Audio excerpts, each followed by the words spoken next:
భూపాలపల్లి జిల్లా మహాముత్తారం మండలంలో కేంద్ర హోంశాఖ సహాయ మంత్రి బండి సంజయ్ కుమార్ పర్యటించారు.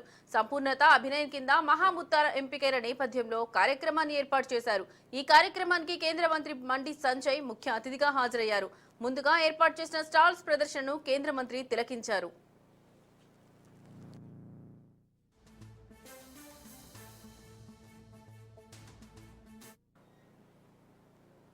మోడీ ప్రభుత్వం పేదల కోసం కష్టపడి పనిచేస్తుందని పీఎం మోడీ ఆదేశాలతో ములుగు భూపాలపల్లి జిల్లాలో పర్యటిస్తున్నానని అన్నారు.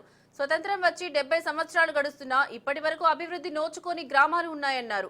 సంపూర్ణత అభినయం కింద దేశ వ్యాప్తంగా 500 మండలాలు ఎంపిక చేయడం జరిగిందని, ఈ పథకం కింద మహాముత్తారం మండలం ఎంపికైందని తెలిపారు.